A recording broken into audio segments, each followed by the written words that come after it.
안녕하세요, 모왕입니다. 어제 경기가 끝나며 롯데는 총 25경기를 진행해 10승 15패로 지난주 시작전만 해도 희망차 보였던 롯데는 현재 많이 침체된 상태로 최하위에 머무르게 됐습니다. 이 성적에 대해서는 제가 이틀 동안 언급을 많이 했던 아쉬운 불펜 운영으로 인한 접전 패배 등 수많은 원인이 있을 것입니다. 오늘은 그중 손아섭 선수에 대한 이야기를 해보려 합니다. 올 시즌이 끝나면 FA를 맞이하며 팀뿐만 아니라 자신을 위해서도 활약이 굉장히 중요했던 손아섭 선수는 개막전에서의 무안타를 시작으로 시즌 시작이 엄청나게 꼬이고 있습니다. 타율도 손아섭이라는 타자를 생각했을 때 실망스러운 수치를 보이고 있는데 올 시즌 특히 공이 땅으로만 간다 할 정도로 땅볼이 너무나도 많습니다. 올 시즌 손아섭은 총 39개의 땅볼 타구를 만들어내며 이 수치에서 리그 1위의 모습을 보이고 있고, 그러면서 장타가 나오지 않는, 현재까지 홈런이 없고 장타라고는 2루타 단 2개밖에 없는 상황으로 절대 장타율을 보면 0.018로 최하위에 머무르고 있습니다.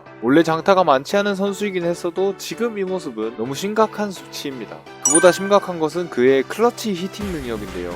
손아섭의 올 시즌 주자 없을 때의 타율은 3할 1푼인 반면에 주자가 있을 때의 타율은 1할 9푼 6리로 매우 좋지 않은 모습이고, 득점권 타율은 2할 2푼 2리로 리그에서 뒤에서 공동 9위에 랭크돼 있습니다. 하지만 손아섭은 매 경기를 2번 타자로 나서며 현재 전준호와 함께 팀 내에서 가장 많은 주자 73명을 앞에 뒀었습니다. 그렇게 73명의 주자 중 5타점만 기록하며 순수 타점 퍼센트를 따졌을 때 6.9%로 리그 최하위를 기록하고 있는 손아섭입니다. 말 그대로 주자가 있을 때나 득점권에서조차 최악의 부진을 겪고 있는 것입니다. 이런 모습을 보이면서 안타를 치더라도 이른바 습지라고 하며 안타를 치고도 욕을 먹고 있는 게 손아섭의 현재 상황입니다.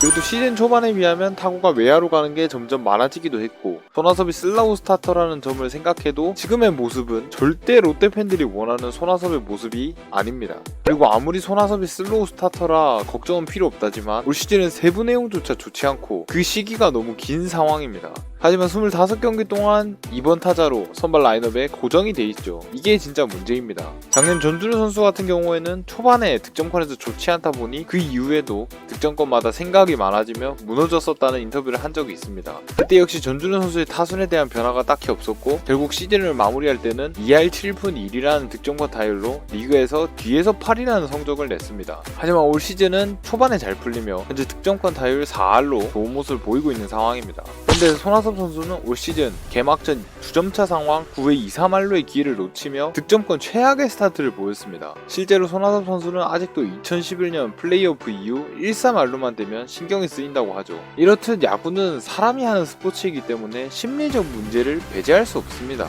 결국 2019년처럼 올 시즌도 좋지 않은 스타트를 끊었지만 손아섭 선수는 결국 시즌 끝날 때쯤이면 3할 근처를 칠 수 있는 그런 선수입니다. 하지만 롯데는 기다릴 시간이 없고 홈에 올라올 때까지 득점과 연결시키지 못하며 타선의 흐름을 끊어먹는 이 손아섭 선수에 대한 조치가 필요하다고 생각합니다. 매 경기를 선발로 나서고 있는 손아섭 선수를 몇 경기 정도 대기를 시킨다든지, 현재 득점권에서 좋지 못하니까 주자들이 많이 쌓이는 2번 타선에서 잠시 내려준다든지 조치가 필요한 상황임에도 아직은 움직임이 없습니다. 과연 이번 주에는 이런 손아섭에 대한 조치가 이뤄질까요? 만약 이뤄지지 않는다면 무한 신뢰로 무책임한 운영을 하는 롯데는 손아섭이 살아나야 그제서야 성적이 날 것입니다. 그만큼 현재 롯데 성적과 롯데 2번 타자 손아섭은 직접적인 관련이 있습니다. 물론 이번 주부터 갑자기 손아섭이 살아나서 제 역할을 해준다면 롯데 팬들에게는 더없이 좋은 상황일 겁니다. 저 역시도 손아섭이 살아나기를 바라고 있고요. 하지만 갑자기 그럴 확률은 매우 희박하기 때문에 롯데는 발빠른 대처가 필요해 보입니다.